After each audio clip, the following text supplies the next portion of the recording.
我非常高兴啊，今天跟咱们义乌这个兄弟，我们大伟兄弟，他这个车来我这里修，那咱实事求是说，修的总体还满意吧？很满意，满意的。那动力猛不猛？猛。油门轻不轻？非常轻，非常跟脚啊。然后那个平时这个兄弟看我视频啊，觉得我这个视频里面做的很好。然后呢，这几天他本人实测啊，在我这儿跟我们同吃同住啊，同住没有同吃啊，陪我们好几天。那实际感受跟视频里面感受有没有落差呢？没有，一样的是吧？真是有效，人非常守信用。谢谢兄弟，应该的，以后要常来我这里玩啊，必须的，不要来修车啊，来保养欢迎的，来我这儿玩，我请你吃烧烤啊。没问题，好，谢谢。4个人他就能修188烧机油，但是修了之后，不但解决烧机油的问题，还能提升动力，降低油耗，对发动机进行全面升级和强化的有几个？很不幸啊，本帅算是其中一个。那这台义乌过来的进口大众途观，1000公里烧一升机油，拖了好多年了啊。车主呢是个汽修世家的公子哥，本身也懂修车，看了一圈以后，最后还是找我，觉得我比较靠谱一点啊，可能我长得比较帅，对吧？长得比较帅。那我们的要求是，不但解决烧机油的问题，把该强化的强化，该改进的改进，原来设计的时候留下的缺陷一次性搞定，还他一台完美的好车。废话不说，直接开整。24万8千多，将近25万啊！灯泡给它搞好，然后发动机故障灯亮这里，车辆名牌，制造国德国。然后呢，主要故障在于4缸缺缸啊，失火。那这些小问题都给它解决掉，好吧？啊，这个负压稍微低了一点点啊，稍微低了一点点。然后呢，这个发动机声音有点大，那有点大的话呢，凸轮轴跟气门室盖，凸轮轴跟前面的那个过桥轴承，过桥轴承如果拉伤了便宜可以换，那凸轮轴比较贵啊，气门室盖跟缸盖是一体的，那换还是不换？准备开拆啊，抓紧时间解决问题。坤哥，你那个高压棒看过没有？数据好不好？我看，你闻一下味道有没有汽油味？那这个就不需要测试压力了啊，也不需要去说什么气泡测试了，这一闻就是浓浓的汽油味，这不用讲了，高压棒肯定漏了，对不对？这个管子你们看到没有？它还是换过的，它换了个塑料的，应该换成铁的，这辈子都不会坏了，对不对？快换油，滴油不沾啊，手上沾到油别说跟我混的啊。这个老六我真的服了，哎，这就对了嘛，沾到油我丢不起那人，对吧？你们看这个发电机皮带啊，是不是绝了？看到没有？我操！下元宝梁，坤哥问我说，元宝梁下来拍不拍？跟你说，坤哥都说了，我要是不拍了，多不给面子，对不对？哎，你他娘的还真是个天才啊！异响的来源看到没有？这个稳定杆换总成啊，不要换那个衬套，那是智商税啊！以前我已经交过智商税了。你看下球头它也破了，对不对？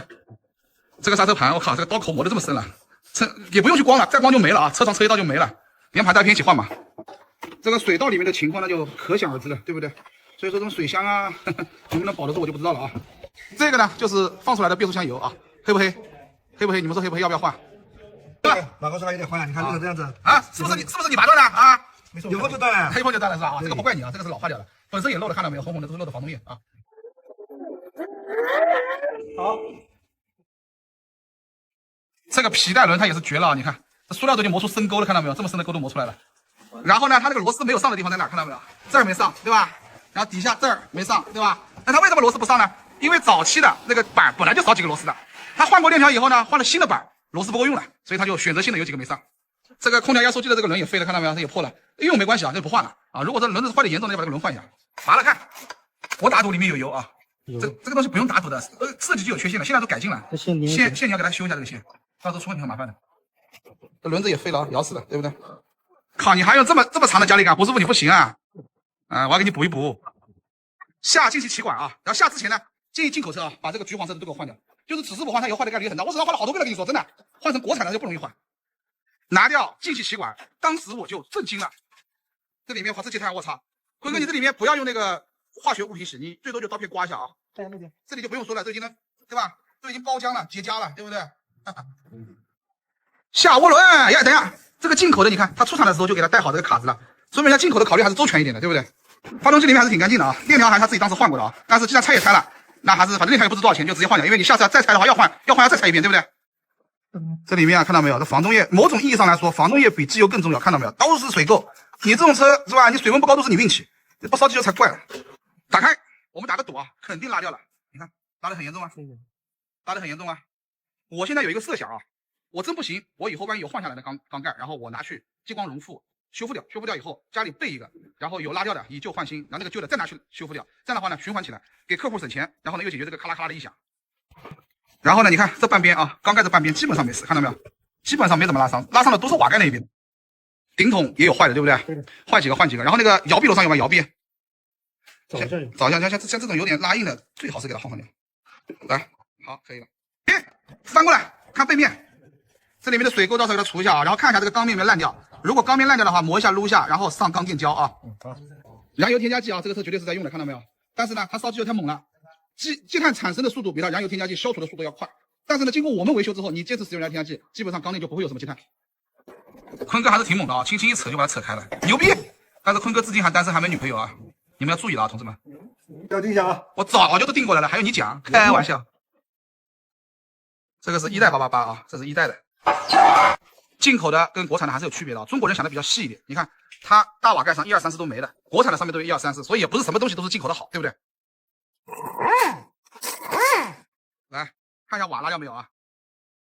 这肯定得换一下这个瓦，拉了没有？粘上面了，粘在上面，来看一下，让哥看一下。我掉了。你给我搞干净。来捅活塞，第一个看有没有磨损啊，有没有磨损？看磨掉了啊。第二个看活塞环有没有对口啊？在这。那个直接就对上了，看到没有？快对上了，一个在这儿，一个在这儿。那么问题来了，抖音上有些大神说了，说活塞环对口没事儿啊。那么既然没事儿，那为什么安装的时候要厂家的说明书上要给你按角度给你分好呢？对不对？你随便装不就行了吗？是不是？来，第二个，再来，好，看一下啊，第一个啊，裙布石墨层没了啊，这没对口，一个在这，一个在这儿，然后一个在对面，这个就很好，这个就没对口啊。来，兄弟，好，看啊，磨损了，对不对？对，对口是没的，但是看这个油环，看油环，给大家看看油环，是不是被积碳堵牢了呀？是不是？所以说这个就设计上的问题，你不改的话，修完了也没用。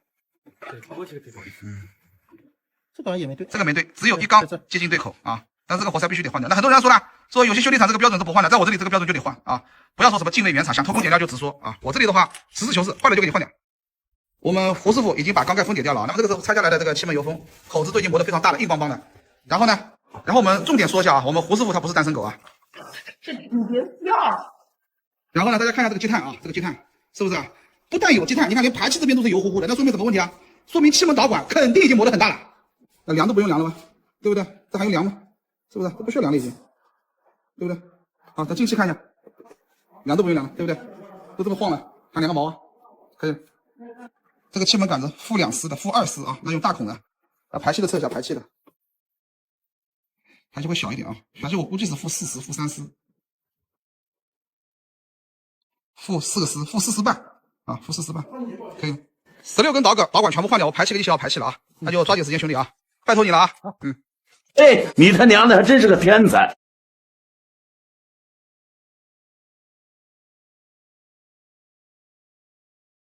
黄师傅左右分过了吧？分过了，有记号的。整备元宝梁，你看都已经裂了，要不要换呢？这个东西，黄师傅这在干嘛？换机脚。我们给他换一个建新的机脚，就是现在的大众御用配套商啊，我们用的是建新的东西。我这里出去呢都是有名有姓的东西，怎么没有老韩牌机脚啊？那变速箱机脚呢，为了让它更加舒适一点，那我们给它换的是有液压版本的，这个就是液压包啊，是奥迪 Q3 的，上去吧。好，囚笼小王子坤哥正在更换囚笼防尘套，我们这里换这个东西锁它最快了，我手把手教的坤哥对吧？坤哥，你为什么给人家换囚笼防尘套？坏的，哪里坏了呢？看看。你不要糊弄网友啊！你看啊，果然是坏了，你没糊弄网友。两边都是一样，这边也是。啊，好，那行了，网友们表示原谅你了。好的，坤哥啊，不要夹那么紧啊，那玩意儿夹坏了没地方保修的。也不夹紧了不好的。坤哥，你这手艺，你说不去修鞋子太可惜了。修鞋子，我修锅行不行？修锅是吧？我老是甩锅给你，是这个意思吧？OK。这元宝梁上能洗下3斤泥巴，洗完以后再给它换衬套。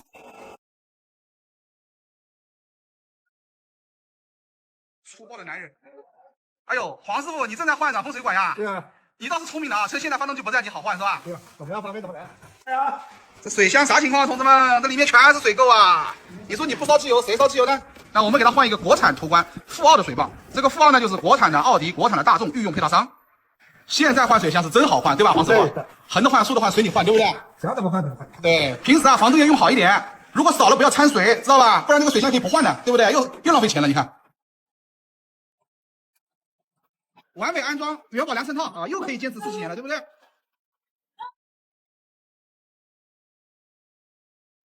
刹车片、刹车盘全部换新的。那刹车片呢，咱们也没有必要说非要用原厂的，现在国货崛起了，有国家3C 认证啊，就没毛病。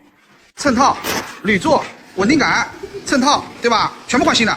坤哥把那个小吊杆也拿过来，小吊杆也换新的。那必须的，换成这个 MQB 平台的啊，这里2层的它不容易坏啊。咱们今天把底盘的先干掉。黄师傅，减震器还没搞减震器？好，等一下，马上搞。我们黄师傅啊，正在换减震器，这个后减震器废了，车主主动要求要换。然后呢，你们看这个刹车盘都磨成这德行了，你还敢开下去？换掉，刹车片也换掉吧，换成陶瓷片啊，价格也不贵，性能又好。坤哥这一招老汉推车，小火推车，看到没有？全都磨到了啊，可以了。使用锂盐的活塞啊，这个活塞现在是 EA839的原厂配套的，那 EA888 的它也有向售后市场提供。那过来看一下，我们使用的是82.420的3代 EA888 小活塞啊，优点是非常省油，非常耐磨啊。然后呢，活塞环是等离子喷涂的气环配淡化处理的波浪油环。然后呢，有一点要跟大家讲一下啊，这个活塞是符合发动机制造商要求的活塞，不是那种市面上那种敢写这个的，你们懂的，对不对？都是非常杠杠的。另外呢，我这里都是有合格证的啊，这个都是原厂合格证，我这里出去都是有名有姓的东西，没有什么老韩牌啊。另外的话呢，对于最近网上有人说活塞环对口，这不是毛病，对吧？这种谬论，那么你们看一下原厂的说明书，对于活塞环的开口方向它都是有要求的，对吧？斜45度，斜45度，每道环都是要错开的，4片活塞环相当于360度4个角，各一个开口。那如果说活塞环对口是不要紧的，那为什么原厂还给你设置开口呢？对不对？你们自己去独立思考一下。机油喷嘴啊，4个都给它换掉，那为什么要给它换呢？因为时间久了，20多万公里了，我怕它泄压。这个呢是原厂的大瓦，是谁代工的呢？是 SK 代工的。但是我之前不是说要给你们去做有涂层的吗？我也去做了，但是做失败了啊。为什么呢？因为涂层有1丝的厚度，就是10微米的厚度，应该把它瓦削掉1个丝，再喷1个丝，这样的是刚刚好。我没有削，就直接拿去喷了，结果一装活塞那个曲轴报警，转都转不动。那我这一次吸取教训，去削掉以后，我再重新去喷，好吧？那这台车就不用带涂层的了。机油喷嘴啊，30牛米。那有人质疑我啊，说我是花架子，说去喷涂层根本就没喷。那我给你们看一下这个瓦，我是不是拿去喷涂层了？这涂层喷的非常 OK 啊，我看过也很硬，也很耐磨，但就是尺寸不对，所以说这个我还得重新把它磨掉，余量磨掉，重新去喷啊。所以说这个大家还得再等一等。德国 KS 的止推片啊，原厂的断货了 ，KS 的也是一样的。细心的网友们，帮我检查一下这个止推片有没有装反啊？槽口是朝外的，对不对？这一次呢，咱们把瓦合一下，看一下压出来的这个间隙怎么样。经常说我对吧不合瓦，那我这一次再合一次，对吧？给大家看一下这个间隙到底合不合格。用力，坤哥。OK。然后呢，咱们用这个测量规自带的这个测试纸啊，看一下，第一道对吧？比 0.038 要大，那就相当于我们算3个丝好了，对吧？然后呢，第二个，以它最大的边沿啊，比 0.038 要大，对不对？然后第三个，你看比 0.038 要大，对不对？第四个也比 0.038 要大啊。第5个差不多刚好 0.038。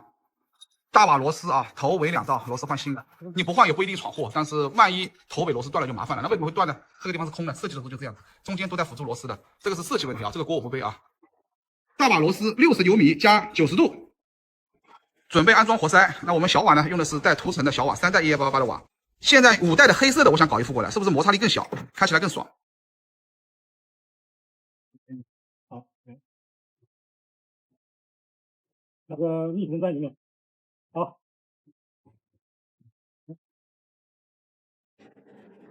直接40牛米加90度啊！对，好，再见啊！Stop！ 我们胡师傅家庭主妇啊，在家烧了一手好菜，在厂里打了一手好胶。哟西！咱们每一台车啊，洗完以后都是这么白白净净的，所以你们回去以后机油要用好的啊，到时候发动机里面乌漆嘛黑的，那我是不给你保修的。原厂曲轴后油封啊，这个是合格证。那为什么这个是用3代的呢？因为进口车部分是用3代曲轴后油封。3、2、1，我靠，牛逼！这个算是1代半啊。为什么说是1代半呢？首先，它机油棒不是变量式机油棒，还是普通的机械式机油棒。但是呢，它油底壳上面它又有油位传感器跟机油温度传感器，所以它算是1代半。机油防溅板密封圈啊，一次性的要换掉。那这个东西呢，作用是用来封住曲轴箱的串气，我们给它换一个原厂的。其实修车啊，修的是细节啊，像有些什么低价引流一个大修包搞定，那都垃圾。另外呢，有些一天到晚给你炫设备，设备是很贵的，几十万上百万的设备，给你一个大修包是吧？呼啦呼啦再开多少年，那个对你来说一点用都没有。只有真正把好料用到你车上，这样的大修才是真正好的大修。好，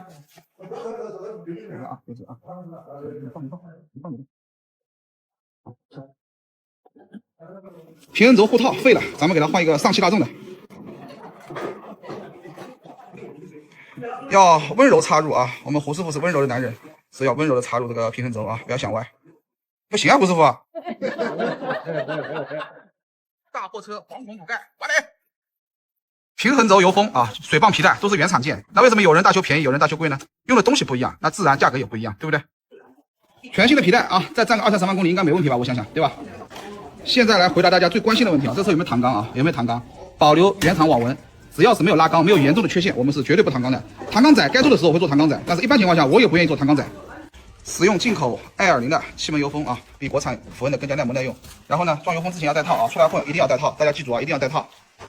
这个气门弹簧呢，想了想还是给它换掉，开了快25万公里了，这个进气门弹簧会断，万一哪天断了，对吧？那就完蛋了，所以还是给它换新的。好，完美对接，那我们黄师傅啊正在安装气门弹簧，气门油封装到位了，黄师傅。到位了。 OK，然后我们看一下这个是排气的，拿掉。排气的从来没见过有断的啊，所以说排气就不换了。3个点排气对吧？3个点哈，拿的。然后这个是进气的啊，进气的是5个点，进气呢给它换新的，公里数长了怕断。原厂气缸垫，那你们要问我这个上气缸床打不打缸垫胶的？那一般情况下我肯定是不打的啊。像这个还好，没有说麻麻赖赖，那我就不打了哦，也不好说。黄师傅还在那边装缸盖，缸盖背面有没有麻麻赖赖我都不知道啊。如果是麻麻赖赖的，那就要打胶。这个叫下部分离器啊，也叫初分离器，它里面有撞泥板，看到没有？就初步过滤曲轴箱油漆的。我们用的这个也是原厂件啊，都是原厂件，所以说货比货得扔啊，不要拿我跟那个什么5000块钱大修的去比，好吧？暴震传感器20牛米，更换原厂水泵，坤哥牛逼不？牛逼！来，大众奥迪标录一下。这是大众奥迪标，合格证录一下。这个等我瞄一下。拿在下面，对。OK， 不管是原厂的还是大品牌的啊，都要有合格证，要有名有姓，好吧？你不能说坤哥说，哎，老坤牌是吧？这肯定不对的，是不是？坤哥，你这里面搞过没有？没搞过。靠！你太不负责任了，下午鸡腿没你份啊！对啊，这肯定得搞一下呀，是不是？你搞干净啊，不要说漏的。机油隔底多密封垫，机油30升密封垫，这个东西呢，要不就是用原厂的，要不就是用那个可迪克的，原厂就可迪克代工的。全新的水泵，全新的机油散热器啊，这车机油散热器你也不敢用回去，水泵你也不敢用回去，里面都堵死了。水温传感器啊，坤哥说掰不下来，锈死了，好，家里有一个多的，那给它装上去吧，好吧，上去吧。机油主阀，你看这个密封圈硬邦邦的，他妈跟塑料一样，还有用，对不对？所以每次大修的时候，这个密封圈都要换掉。机油主阀密封圈换成耐油耐高温的浮胶圈。这是什么？链条张紧器，请问这个是原厂的吗？那必须是原厂的。来，包装拿来见识一下。有原厂包装的，它不一定是原厂的，但是没有原厂包装的，肯定不是原厂的。大家看背面干不干净，有没有拉伤啊？像这个车呢还好，没有说麻麻赖赖的，那咱们就不打钢垫胶啊，上吧。缸盖螺丝啊，原厂是40牛米加2个90度，但是这个螺丝呢，24利用的，按照本帅1000多台的经验，你们先打60，然后打100，绝对没毛病。更换4个液压顶筒啊，在这儿，4个放在最后4个啊，排气这边。全新的摇臂啊，原厂件，拿上吧。哥们儿这边说原厂就原厂啊。好，全新的摇臂啊，放在这个缸，放在这边排气吧。涂上组装油啊，很多人说我从来不打机油，那我打组装油，我干嘛打机油呢？对不对？你们看到啊，坤哥打的胶漏了找坤哥啊。气门室盖螺丝啊，直接15牛米就搞定啊，不要什么8、9米加90度了，没必要的。这种绿色密封圈的啊，就是进口的。转哦了，完美。火花塞啊，还是用大众原厂的比较靠谱一点。VW NGK， 来坤哥上。坤哥打多少牛米啊30、300。徒手轻松推入啊，不能硬干进去，硬干进去会拉伤的，到时候发起来咔啦啦咔啦啦响。原厂垫子配皮尔伯格的刹车真空泵，这是皮尔伯格的哦，原厂配套的哟。上吧。啊，等一下，刚才没拍，没点，不好意思。胡师傅就喜欢装逼啊，3个螺丝还扭地扳手。不过我就喜欢你这个装逼的个性。好，黄师傅你打多少27啊，差不多。同志们，要想动力好，要想油耗省，喷油嘴的钱不要省啊。那用博士的喷油嘴，原厂配套就博士的，这个是改进的，它这个屁股是白的，早的那种黑屁股那种呢，很容易击穿，而且油耗比较大，所以建议大家大修的时候全部都换掉，反正东西也便宜，对不对？那之前那个大哥呢，是吧？只管放火不管灭火，对不对？螺丝少了，他原来那个盖板最早的一批是少动的，然后后来换成多动的，换成多动的嘛，动也不给他补上，兄弟给你补上，我给你补原厂的，在我这里螺丝都是原厂的，所以你不用怀疑我的这个人品，好吧？那个黄师傅啊，知不知道这个东西也改进了？原来那个地方很容易漏油啊，现在就不容易漏油了。那一般情况下，哥是用不着这个东西的啊，今天他们失手了，都是坤哥诅咒的。这个碳管电池把给它换掉了吧？对，这个可以换成国产途观的 2.0T 的，这个东西到时候给它换掉，进口的容易坏，国产的反而不容易坏。上，要不给我的网友看一下啊，这个塑料的就是它原车的，那这个铁的呢是国产17大众的，所以说不是什么东西都是国外的好，对吧？你看国外用塑料的，咱们用铁的，这辈子都不坏，对不对？上吧。国外的东西不一定全是好的，我就觉得中国的姑娘比国外的好。机油压力感应塞，这个车呢只有一个啊，因为它是1代半，不是2代，不带变量调节的，黑颜色的。那为什么给它换掉呢？因为遇到过，来的时候好的，走的时候就传了漏油了，那车主就抱怨，所以说直接给它换新的。奉劝各位进口车的车主啊，把这个汽油压力传感器换成国产的，进口的很容易坏，或者说你进口的坏掉了再换成国产的。这根水泵的铁水管压在水泵上的，原车是塑料的啊，换成铁的，基本上这辈子都不会坏了。现在由我们胡师傅啊给大家表演线套再生手术。我靠，牛逼！牛逼！包不进去吧，胡师傅？行不行啊？太熟了。这就是大国工匠精神啊，连一个插头都不放过，对吧？上汽大众原厂的机油滤芯，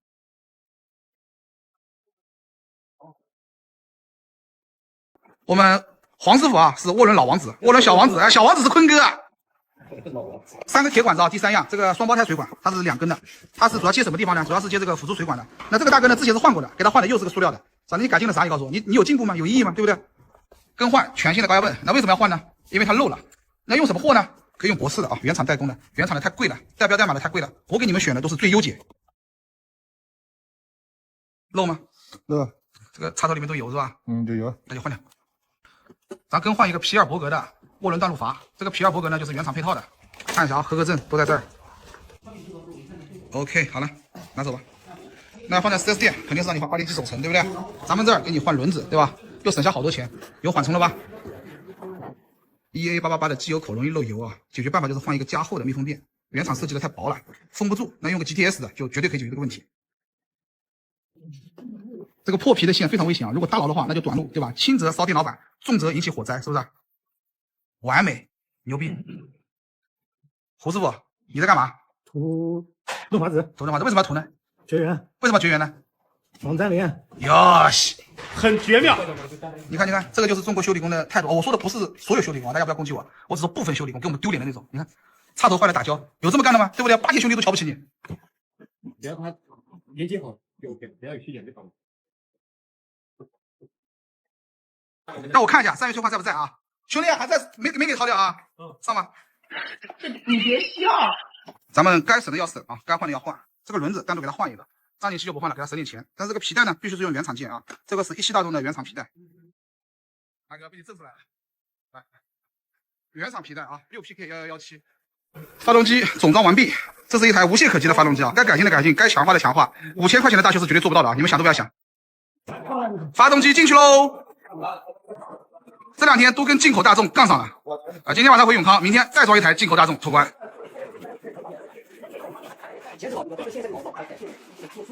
上元宝梁，进口车这点好，元宝梁是铝合金的，国产的都是铁的。这个就是半截式元宝梁，就是姚厂长天天在喷的那玩意儿啊！接管接线啊，胡师傅靠你了啊！今天我能不能走靠你了？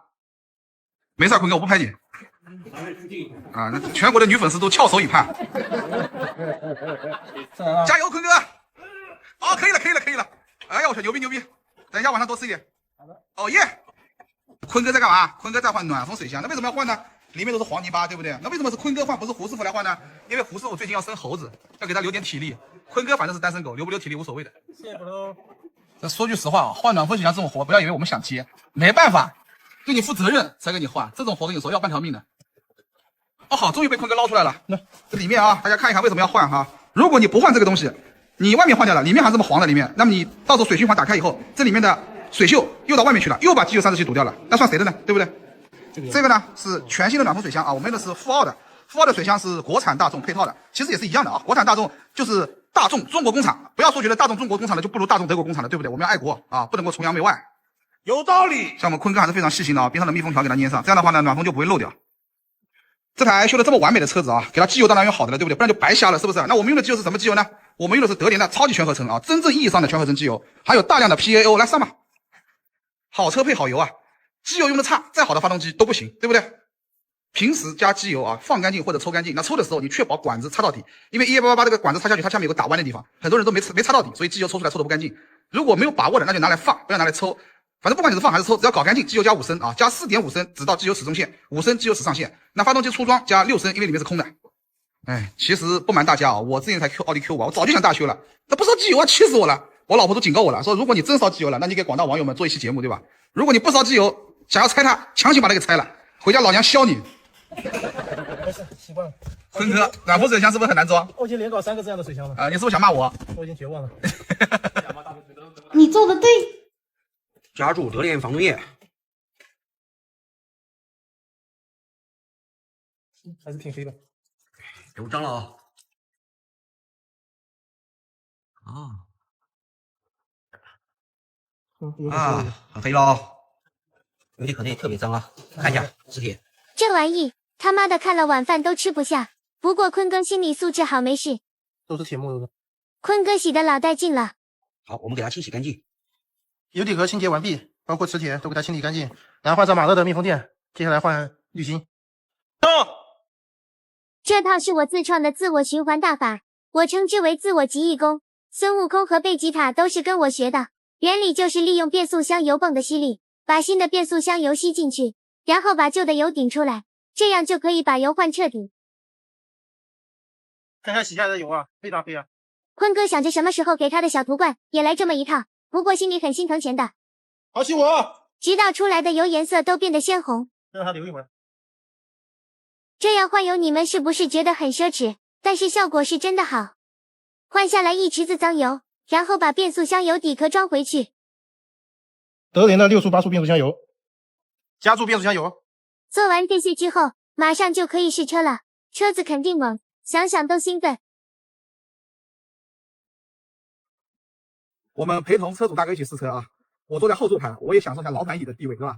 老赵动力怎么样？猛，确实猛，不要骗人啊！油门轻不轻？轻。等一下我开一段，然后你把车交给大哥，好吧？啊，好，起飞了兄弟，你慢点。那现在换车主大哥开车啊，有感觉不？有感觉啊，确实猛是吧？确实，现在跟新车非常相似了是吧？咱们还是说的客观一点，不可能达到新车，但是能接近就不错了。油门响应非常上快速的再试一下。匝道上转弯的时候，明显是吧？就稳如泰山。原来底盘松的时候，感觉过个弯，哎呀，会不会飞出去？我操，牛逼！试车归来，动力澎湃，声浪迷人啊！这个东西离不开我们坤哥的辛勤劳作，离不开我们胡师傅牺牲生猴子的时间来加班修车，也离不开本帅的英明领导。回去以后好好保养，使用符合规格的全合成机油啊，一定要符合规格全合成啊。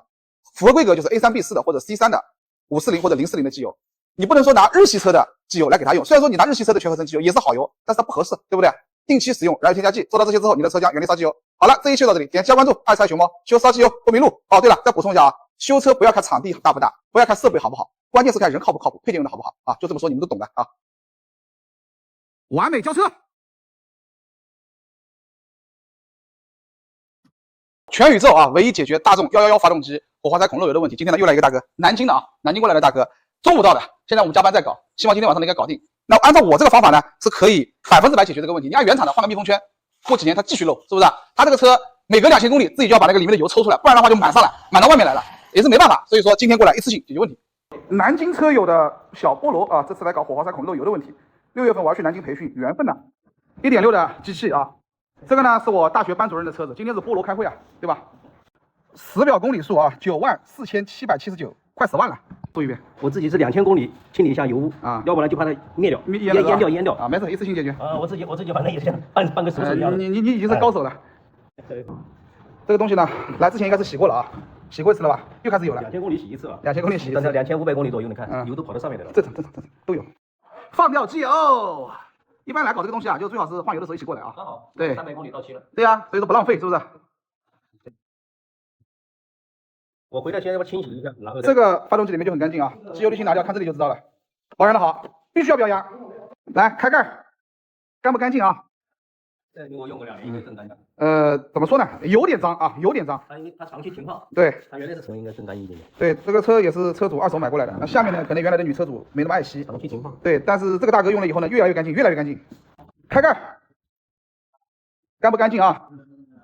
虎哥你不行啊，把这个支架往上别一点。总体还行啊，稍微有点黄。然后呢，粘出来的这几个密封圈就是设计上的罪魁祸首，对吧？刚刚你看我们老班的那个车子，对吧？它那个就没有皮圈，但是呢，它这个就有皮圈，对吧？它设计成皮圈，然后呢，从这里到这个槽里面，你看槽里面就有油了，对不对？油里面槽里面再往这个火花塞孔里面灌进去。这个设计啊，就是为了给我们留口饭吃啊！谢谢设计师。要换4个顶筒，对吧？对，4个泄压。对，你把泄压的先摘了，到时候留着也是祸害，对吧？万一装回去就完犊子了。这里面的油啊，还得抽一抽啊，卫生一定要搞干净。卫生工作一定要做好啊！之前有个兄弟外省的，在我这儿买了4个铝圈回去，然后呢，他说弄完了还漏，结果我问他，我说你这个卫生工作有没有像我这么搞？他说他没有。如果你卫生不搞干净，油不搞干净，那你胶水是不粘的，对不对？所以说一定要注意啊，卫生一定要搞干净。如果你不搞干净漏油了，不是我的方案有问题啊，是你的操作有问题。换气门油封啊，现在换是最明智的选择，因为你到时候换又得重新再拆一遍，对不对？那我们使用的呢是进口220的气门油封，我们胡师傅啊已经把油封都拿下来的，绿颜色的。那为什么进口220的呢？其实国产符文的也没问题，但是我觉得这个更加耐磨耐用。你看，一个松弛如大妈啊，一个紧致如少女。我说的是皮肤啊，你们不要想歪。OK， 轻轻的敲2下啊。OK， 完美。简单，但是费时。对，这玩意一搞，你再快2个多小时，2个小时我肯定要。费时间。最后一个啊，终于搞定了。今天加班呢是肯定加定了啊，那没办法了。那还好，搞定了，那应该不用加太晚。现在呢是重点中的重点啊，镶铝圈，这个呢是我们的镇店之宝，你可以理解为是乾坤圈。先把圈搞上去，然后呢用锤子先给它大致敲平，再用我们的专用炮筒把它敲到底。你们买铝圈的时候最好是连工具一起买啊，没这个东西不大好敲。敲完以后呢，留下一个浅槽，刚好用来续胶，刚刚好。在敲的过程当中呢，会有点铝沫出来啊，这个是因为这个洞的大小，上气大众跟一气大众有点不一样，会有一些铝圈的边缘挤出来，这个是正常的，你把它拿掉就可以了。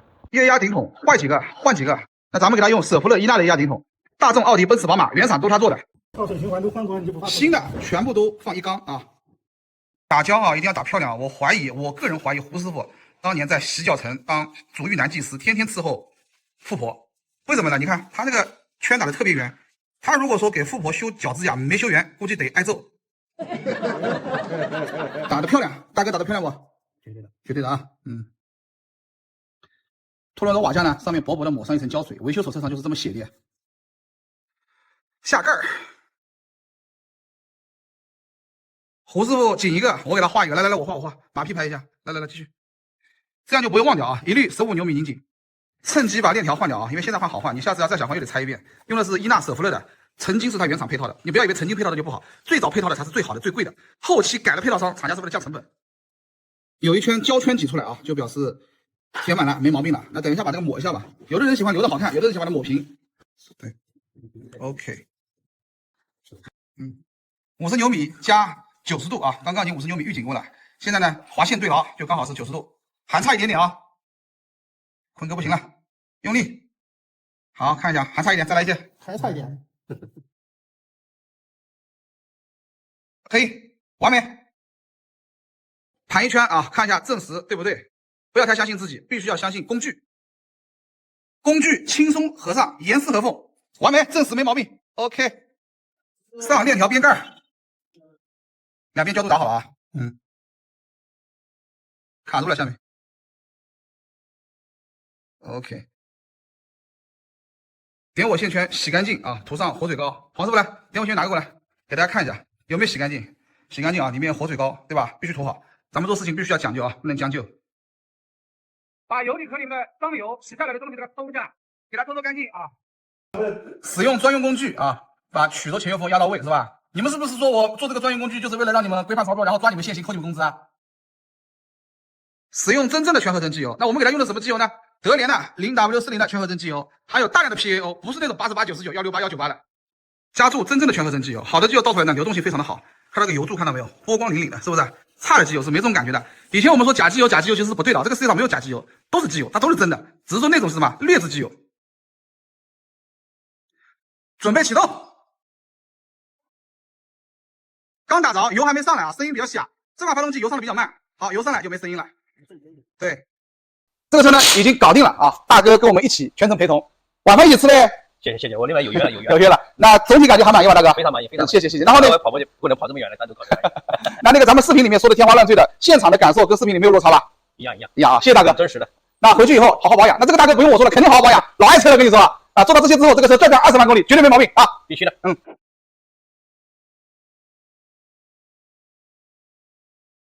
完美交车。